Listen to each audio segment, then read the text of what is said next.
Olha só, pessoal, no Domingão do Carlão que começa agora, você vai acompanhar a nossa cobertura exclusiva no Employer Summit que aconteceu em São Paulo. É só aqui, só agora, no seu Domingão do Carlão.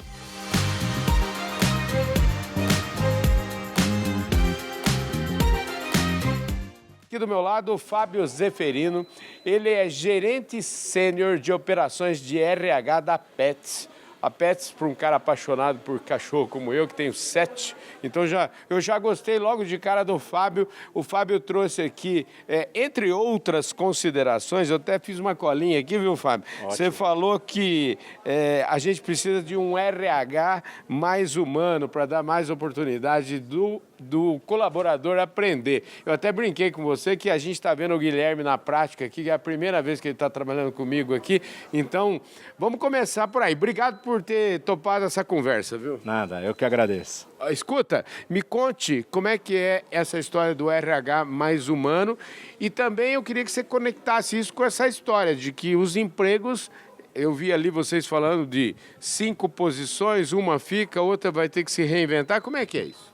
Na verdade, o RH, ele está se transformando com o uso da tecnologia. Então, o que acontece?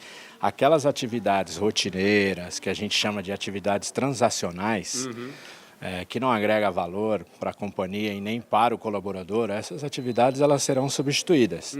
Essas atividades elas serão substituídas por robôs. Porque toda vez que você tem uma atividade rotineira que segue um padrão, você consegue substituir por um robô. E, na verdade, você está colocando um verbo no futuro, serão, mas parece que esse verbo já não está mais no futuro, não, né? Exato, já está acontecendo, né? Então, a gente já tem um trabalho muito forte de automatização de processos, onde eu pego essas atividades que não agregam valor, atividades transacionais, atividades repetitivas, e aí eu coloco uma máquina, treino uma máquina, um robô, que vai executar essa atividade no horário que eu determino. E aqui do meu lado, esse jovem aqui, o Murilo Vatti. Eu falo jovem porque dá a impressão que ele tem 25 anos, mas ele tem 35, mas o cara é um super empreendedor. Ele fundou uma empresa chamada Healthbit, estava aqui, fez um speech, participou aqui de um painel e a gente vai conversar com ele agora. Ele, inclusive, estava falando, né, que das dificuldades, enfim, das coisas que ele enfrenta. Ele vai falar tudo aqui para a gente vai conversar com ele. Murilo, obrigado pela gentileza de falar conosco aqui, viu? Prazer, obrigado você. Escuta, antes de começar o nosso papo aqui, eu sempre tenho um bordão lá no meu programa que eu falo que ninguém nasce empresário, né, e todo mundo tem uma boa história para contar. Eu queria começar que você falasse um pouquinho da sua, né, porque você é um prodígio, um garoto prodígio. Carlão, não, diria que assim, eu não sou prodígio, eu tive o privilégio e a sorte de ter pais que me deram muita educação, investiram bastante. Meus pais são professores universitários, os dois são farmacêuticos, inclusive. E com isso eu consegui fazer o colégio técnico da Unicamp na parte de programação, Cotuca, lá em Campinas. E depois vim aqui para São Paulo para estudar na USP Economia, para justamente pegar a parte de tecnologia e aplicar, né? Então, quando eu comecei a programar, eu vi que fazia muita coisa legal, mas eu queria saber aplicar isso melhor, né? E aí, juntando com todo esse background, todo esse crescimento numa família de saúde, que a gente fundou a Healthbit, né? Que junta tecnologia, junta saúde e junta uma visão de negócios. Legal demais. Agora, esse negócio da saúde no Brasil, saúde pública, a gente tem tudo que a gente já sabe que acontece nos municípios, e você enxergou uma possibilidade aí que muitas empresas que no final do dia acabam zelando da saúde. Isso. Como é que foi ter este insight? Você fez uma pesquisa, isso ajudou o fato de ter os pais dentro de casa trabalhando nesse setor? Como é que foi a definição disso? Assim, Carlão, a gente, quando fundou a Healthbit, a gente olhou quais mercados a gente queria atuar como empreendedores. Eu sempre gostei de educação e saúde. Na época eu olhei educação, vi que é um mercado já com bastante ONG, as coisas estavam evoluindo, boas startups, e saúde tinha muito espaço para melhorar, né? Entendi. Ainda tem. E aí, quando a gente foi olhar os dados, é uma coisa que surpreende, é que apesar de a gente ter o SUS, 59% do gasto de saúde no Brasil, ele é privado. Então, 59% dos gastos eles são privados, não são do governo. Isso é basicamente plano de saúde que são patrocinados pelas empresas, né? Então, as empresas investem diretamente e também através dos planos de saúde e somam esses 59% do custo de saúde no Brasil. Então, no fim do dia, e até historicamente, o grande patrocinador da saúde no Brasil são as empresas, né? Lá em 1917, que começaram as empresas a criar previdência, criar clínicas em company, isso vai evoluindo para o sistema que a gente tem hoje. Então, volta que no final do dia, seja por uma questão social, seja por uma questão econômica, as empresas que precisam prover saúde para os funcionários e seus familiares.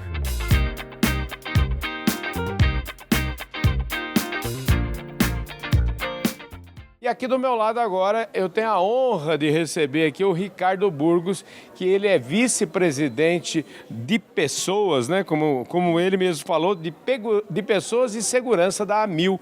E, portanto, gente ainda mais, aqui eu falo assim, gente da prateleira de cima. Obrigado pela gentileza de falar conosco, viu, Ricardo? Que bom, Carlão, um prazer, né, falar com você, poder participar desse canal, que tem uma audiência incrível, né, no Brasil.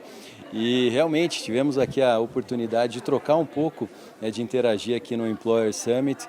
Foi muito bacana, falamos aqui de liderança, de saúde mental, falamos do papel, né, dos líderes nesse momento que a gente vive tão disruptivo, né, de inovação, de tecnologia. Então, uma oportunidade muito bacana de troca com profissionais dos mais diversos segmentos. E eu comecei minha carreira no agro. Ah, é então, verdade? É importante dizer, sim. Aonde sim. você começou? Vamos falar disso um pouquinho. Eu comecei, na realidade, no grupo Tetra Laval, né, que tinha a Tetra Pak e a Delaval. E a Delaval é uma empresa que faz ordenha mecânica, tanques resfriadores para leite e tal. Então, eu ia muito fazenda aí pelo Brasil, né, de produção de leite. Então, foi o início da minha carreira e aprendi muito, viu? Maravilha, você sabe que eu já tive eu era cliente de vocês, então porque eu já fui criador de gado girleiteiro, tirava leite, viu? Já tirei leite na vida, viu?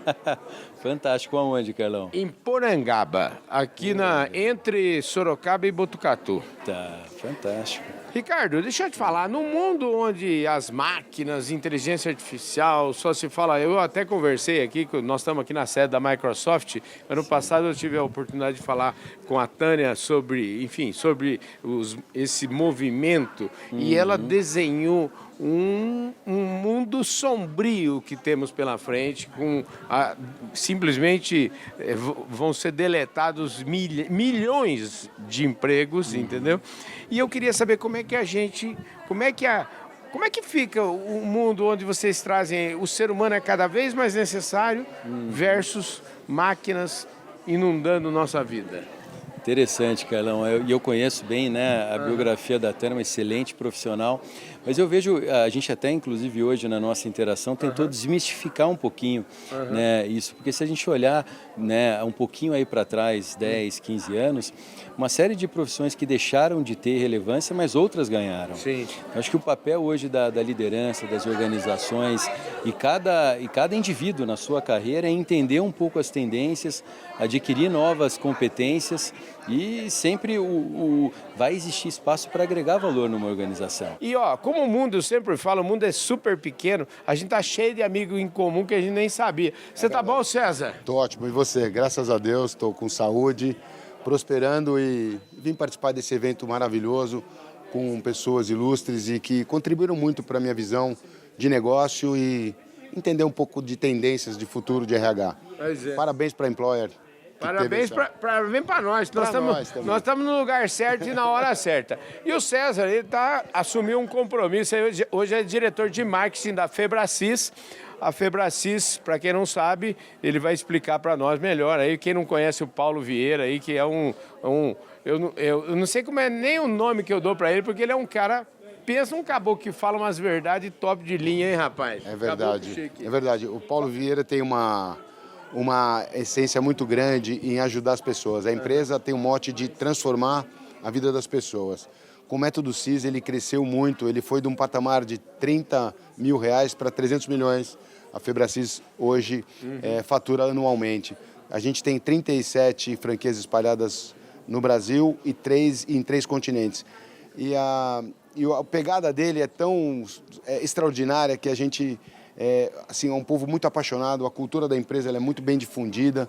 Então, assim, é um prazer estar lá nesse desafio de 3 meses apenas, mas para trazer um pouco do mercado B2B. Né? Eles são muito fortes no mercado B2C, como é que eu transformo a estratégia deles para o mercado B2B? E por isso mesmo que eu devo estar aqui, para entender um pouquinho mais das tendências e poder ajudá-lo nesse movimento, né? E para um outro patamar, a empresa do Paulo.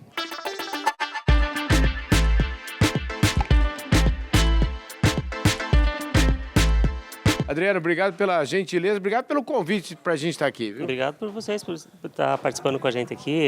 É um momento bem importante para nós. Reunir o público de RH e a sua presença junto aqui também foi muito legal. Olha, eu fiquei encantado aqui com a reunião que vocês fizeram, discussões de altíssimo nível, né? Eu acho que o tema, cada vez mais, a gente vai ter e vai precisar de um RH, como vocês chamaram aqui, um RH mais humano, né? Eu queria saber o seguinte, que amarração que você faz disso tudo aqui? Então, eu entendo que a troca de conhecimento entre os profissionais de recursos humanos é importante para entender o que as empresas estão adotando, o que elas estão fazendo no dia a dia e as melhores práticas. E aqui esse encontro é justamente para isso. Cada empresa com um perfil diferente, com um segmento diferente, conseguir entender o que pode ser utilizado a seu favor na sua operação no dia a dia. Então aqui a gente vai falar muito sobre tecnologia, sobre legislação e várias áreas, né, que conectam o público do RH. Agora, quando você falou treina uma máquina, um robô, você está falando de inteligência artificial ou você está falando de um passo antes ainda? É um negócio mais rústico, para usar uma linguagem aqui do nosso agro? Não, na verdade eu estou falando de inteligência artificial. Por quê? Porque eu estou falando de machine learning. Machine learning é um subproduto da inteligência artificial. Hoje, quando a gente fala de inteligência artificial, ChatGPT, são linguagens mais naturais. O machine learning não, ele é uma inteligência artificial, só que você treina a máquina para executar um determinado padrão e ser muito mais assertivo que o humano. Ou seja, não tem erro, porque você treinou ele, você desenvolveu aquele robô para fazer aquela atividade. E aí ele faz aquela atividade sem erro, 24 horas por dia, 7 dias por semana, se você quiser. Agora vem cá, precisa para treinar a máquina, dá muito trabalho igual treinar ser humano, ou treinou uma vez, ela nunca mais esquece? Treinou a máquina uma vez, ela nunca mais esquece. Desde que você não mude o padrão, ela não vai esquecer. Quando você precisar mudar o padrão estabelecido, você vai e treina novamente a máquina e ela começa a trabalhar do jeito que você definiu novamente. E ela aprende e não reclama? Como é que ela não recebe hora extra, ela não reclama, ela não tem aumento uma vez por ano. Ela é uma atividade que você gera várias reduções de custo para a companhia. Nós passamos recentemente, né, há 4 anos, nós estamos indo para acho que 4 anos aí que o mundo passou por uma pandemia. Eu queria saber de você o seguinte, nessa história da pandemia, quanto tempo tem a sua companhia e como é que foi atravessar esse momento aí? Então, foi bem interessante assim, o time deu um show. A gente fundou a HealthBit em 2015, né, maio de 2015, e aí uma curiosidade, a gente fez, hoje em dia a gente faz parte do grupo RD Saúde, que tem as bandeiras RA e Drogasil, né, e a gente fez o acordo de M&A com eles durante a pandemia, a gente fez em 21, né, fez tudo online. E assim, foi uma coisa assim, interessante, péssima, mas assim, muito bom a gente ver todo o time, porque como a gente trabalhava com as empresas na linha de saúde, né, a gente tem um portfólio bem completo, tanto de dados quanto ações de saúde. Na época de Covid, o nosso time de saúde ele cresceu muito. E aí a gente, no primeiro dia que teve o primeiro caso aqui confirmado no Brasil, todo mundo foi para casa, a gente expandiu o time, todo mundo online, e teve meses, por exemplo, que a gente fez mais de 90 mil atendimentos só de Covid em um mês só. Né? Então a gente conseguiu botar uma estrutura de suporte para as empresas, assim, em tempo recorde, numa escala gigantesca. Então acho que foi um momento assim muito difícil para todo mundo, e uma coisa que eu olho é dar orgulho de todos os times que a gente conseguiu, além de manter a empresa saudável, crescendo, a gente conseguiu dar um suporte essencial para os nossos clientes. Por exemplo, eu queria agora, eu gosto muito de falar de exemplos, né? Para citar exemplo tem uma força muito grande, né? Vamos imaginar lá na minha empresa, por exemplo, eu tenho lá 40, 50 colaboradores e tem plano de saúde do Bradesco. Aonde que você se encaixa? Qual é o trabalho da HealthFit? Carlão, a gente olha a saúde como um todo dentro da empresa. Plano de saúde é uma das maiores partes de saúde hoje em dia quando a gente vê na empresa e é a maior conta. Mas não é só isso. Então, assim, no caso, por exemplo, a sua empresa tem lá 50 funcionários sem Bradesco, a gente vai analisar os dados do Bradesco, a gente vai coletar os dados do seu absenteísmo, dos atestados médicos e vai falar assim, Carlão, o negócio é o seguinte, a gente tem esse problema. A gente tem, vamos supor, um problema ortopédico nessa faixa de grupo, por causa dessa função, ou não, a gente tem um problema aqui de saúde mental, e aí a gente vai desdobrar isso para ação. Então, a gente levanta com os dados o que tem que ser feito, e aí a gente desdobra nas ações.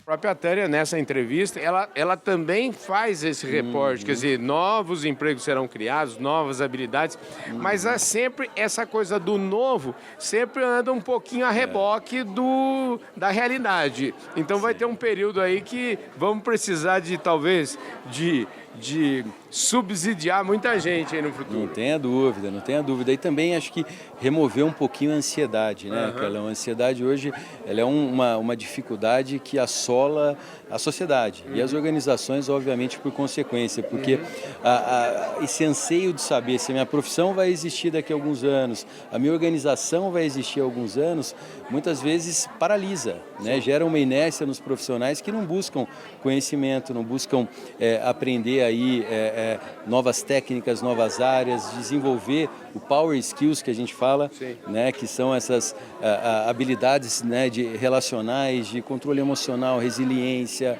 comunicação, é fundamental né, nos dias de hoje. Então eu vejo na realidade como uma oportunidade, né, e a gente procura incutir um pouco dessa mentalidade aí também no Grupo Amil. Que não fala, Carlão, eu sempre digo que ninguém nasce já diretor de marketing, o empresário, enfim, todo mundo tem uma história. Me conte um pouquinho da sua história, como é que a gente se descobre que a gente está muito mais próximo do que imagina, mas me conte um pouquinho, você é paulistano, como é que é a sua origem? Sou paulistano, de origem, nascido aqui, criado aqui, gosto muito da cidade de São Paulo, penso muito em me mudar para o interior, mas aqui em Sorocaba, tá? Porque é pertinho.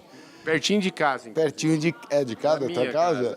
Você mora para lá? Eu moro entre Sorocaba e Botucatu, numa cidade chamada Porangaba. Ah, conheço. Pois é. Ah, bacana. É uma cidade pequenininha, mas é bom demais. Eu tenho um sítio ali na Raposo, no quilômetro 92, é onde eu descarrego e recarrego minhas baterias, né? Muito bom. Eu sou oriundo da Thomas International, é uma empresa multinacional que trabalhou muito com o DISC.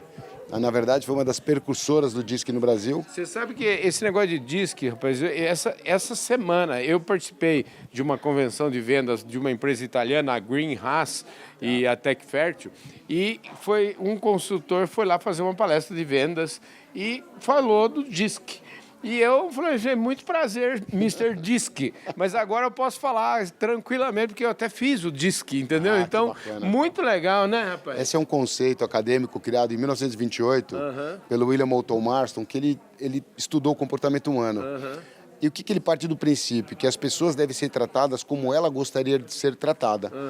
Diferente do que nossas mães nos ensinaram, trate as pessoas como nós gostaríamos de ser tratados.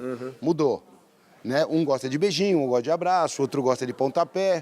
Qual é a melhor forma de eu abordar as pessoas? Então isso faz com que você tenha uma liderança eficaz. Legal. E aí eu digo, ou você faz o que você gosta, ou você aprende a gostar do que você faz. Se não, meu amigo, a conta chega. Como é que surgiu essa ideia aqui? Por que esse evento, né? É um evento que tinha muita gente aqui, das mais variadas empresas. Como é que funciona esse evento? Nós começamos inicialmente, alguns anos atrás, reunindo clientes e conversando sobre temas importantes para o RH. E aí, ao longo do tempo, a gente foi aumentando o número de pessoas. Passamos por um período com esse evento só digital, mas hoje em dia nós estamos trabalhando ele no modelo híbrido. Então, a gente faz alguns eventos presenciais e outros à distância também. Então, esse aqui é um que a gente uniu os dois modelos. Eu já tinha participado, inclusive, de um outro que chama Na Rota do RH, né? Sim, sim. Esse a gente vai em cada região e também reúne profissionais de recursos humanos para debater temas importantes. Então, cada região, a gente sabe que tem uma característica, uma um tema mais importante, a gente vai debate sobre esse tema na região, sempre envolvendo recursos humanos.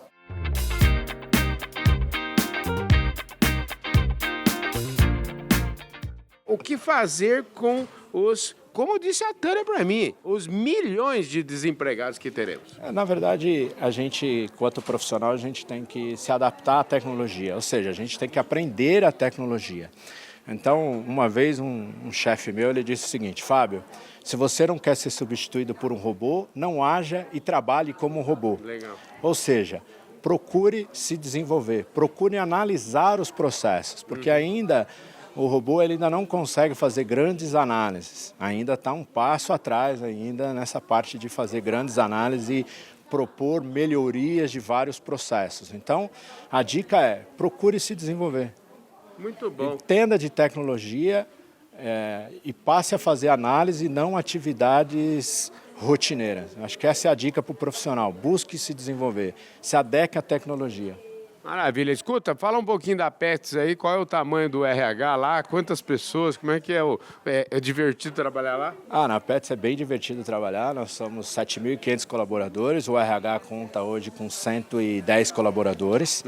Então, assim como todo varejo, é um ambiente bem dinâmico, com muita velocidade, porque quando a gente fala de varejo, qualquer coisa que acontece na economia, o primeiro setor que é impactado é o varejo. Então, Tá coladinho ali no consumidor, né? Exatamente. Então a gente tem que estar bem atento a isso enquanto RH para propor soluções para a companhia, para reduzir custo, dar velocidade nos processos, para que a gente ganhe mercado. Então a Pets ela segue isso, é uma empresa altamente veloz, com muita tecnologia embarcada e que se preocupa única e exclusivamente com duas coisas: experiência do cliente e experiência do nosso colaborador, que também é nosso cliente. A Pets hoje está em quantos estados no Brasil? Ela está em todas as capitais. Todas as capitais? São 255 lojas. Que a gente está nesse evento, no Summit da Employer, eu queria até vir lá no painel que vocês estão ali, são parceiros da Employer. Como é que é a parceria de vocês? A Employer acho que é um super parceiro, eu estou gostando muito desse evento aqui, espero vir em outros também. Então acho que a gente vê a Employer como um grande player ali para a gente realmente ter acesso a todo esse desenvolvimento de pessoas e o que a gente está vendo aqui hoje com todo esse grupo de profissionais de RH. Com esse tamanhão seu aí, é certeza que você deve atuar no agro também, né, rapaz? Não, a gente atua no agro também, a gente atua no agro. Uma demanda que a gente está tendo muito forte no agro ultimamente são as clínicas in company, né? Então, a gente tem as usinas, tem os grandes centros, muitas vezes estão em locais afastados e é uma população que muitas vezes tem pouco acesso à saúde. Então, o que a gente tem feito, né, a gente tem criado as clínicas in company perto da produção ali e também evoluído conjunto com telemedicina. Agora a gente está trazendo as farmácias, né? Eu comentei que a gente é parte do grupo Raia Drogasil, RD Saúde, trazendo as farmácias também para esse ecossistema de saúde para as empresas. Então, no agro a gente vê uma demanda muito forte. É uma população que muitas vezes tem menos acesso, até pelas distâncias dos grandes centros, tudo. Então, essa solução que a gente tem de Clinic in Company, com telemedicina, com suporte online, tem funcionado bem. E aí é legal que a gente, quando eu digo que a gente se desafia e cria solução com as empresas, é que a gente realmente vai no contexto. Então, falando de agro, muitas vezes você tem um problema de conexão. Então, a sua solução ela tem que tomar em consideração isso, né? E você faz uma coisa mais mista, com presencial, com online quando é possível, em tal contexto. Então, é isso que a gente tem visto no agro e acho que assim, um setor fantástico e muito espaço para a gente crescer ainda nele. Para fechar aqui nossa história, eu peguei ali Você sabe que eu, às vezes, quando acompanho evento, eu sou obrigado a entrar e sair, então muitas vezes não consigo acompanhar toda a discussão e todo o debate, mas eu podia pegar um recorte ali, falando de recursos humanos ou falando de RH, que um dos desafios que você trouxe é justamente a diversidade, a diferença, muitas vezes, de diferenças econômicas, culturais, educacionais das pessoas. E como você trabalha com tanta empresa, eu imagino que como é que lida com isso? A gente tem que criar uma solução assim, acho que o desafio é você ter soluções escaláveis, para atender muita gente e para aquele perfil, né? Então não adianta você criar a mesma solução para uma pessoa que está aqui perto, está na Faria Lima ali, que tem acesso a uma série de profissionais, tem condições financeiras ali muito superiores à média do brasileiro, E aí tentar levar a mesma solução para uma pessoa que às vezes não tem uma conexão, não tem um pacote de dados, que não tem conhecimento, inclusive em saúde. Esse é um ponto ali que eu frisei no painel, só um parênteses ali, que é justamente a gente prover a solução de saúde adequada para aquele público, né? Eu queria que você falasse do Grupo Amil. O que é o Grupo Amil hoje e como é o porquê da sua presença num evento como esse? Fantástico, Carlão. Eu tenho a honra, né, e a grande responsabilidade de liderar a pauta de pessoas do Grupo Amil. É uma empresa que tem no seu ecossistema mais de 100 mil pessoas, né, envolvidas na entrega da nossa missão. Temos aí 33 mil colaboradores, né, CLTistas pelo país, e uma empresa com mais de 180 postos assistenciais, hospitais, ambulatórios, clínicas, home care, resgate e mais de 6 milhões, né, de clientes, né, de usuários aí pelo Brasil. E é uma grande honra poder suportar pessoas que entregam, né, o cuidado, a saúde aí pelo Brasil. Estamos num momento muito bacana na empresa, uma empresa que voltou a ser brasileira no início desse ano e voltou a crescer e crescer de uma maneira muito forte. Como é que é esse negócio de voltar a ser brasileiro, hein? Então, nós tínhamos na realidade um controle acionário norte-americano, né, com o United Health Group, aqui no Brasil, que adquiriu a operação em 2012, mas decidiu realmente fazer um movimento de saída do país, e um novo, né, dono da empresa, o Júnior Seripieri, um executivo muito arrojado, muito competente e que tem um grande time para fazer a empresa realmente crescer e crescer de uma maneira muito forte no nosso Brasil. E aí voltamos aqui na Febracis. Eu queria explicar um pouquinho melhor a Febracis para o pessoal do agro.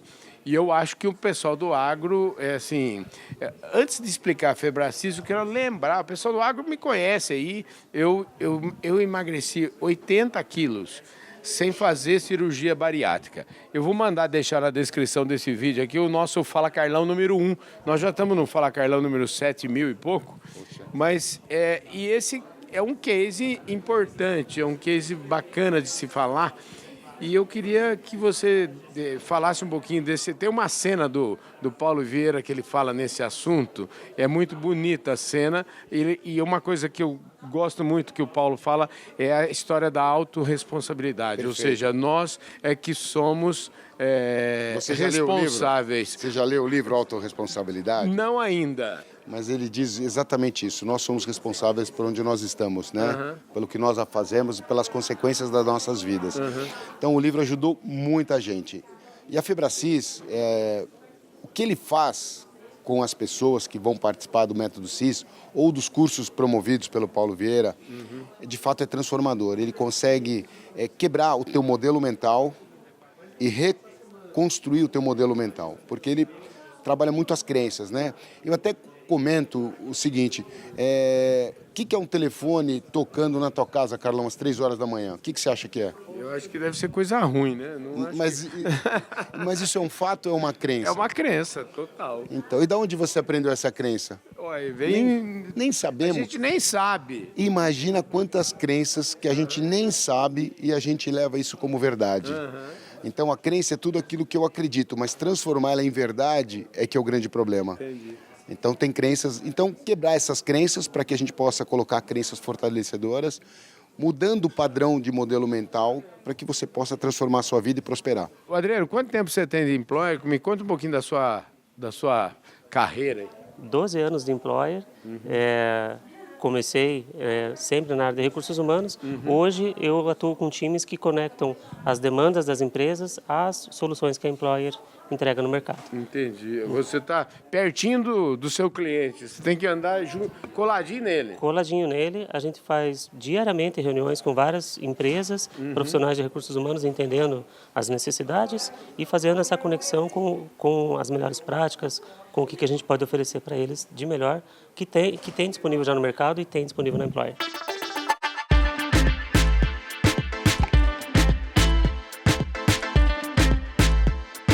Gente do céu, Employer Summit, só aqui com exclusividade no seu Domingão do Carlão. Obrigado pela sua audiência, a gente se vê domingo que vem. Valeu!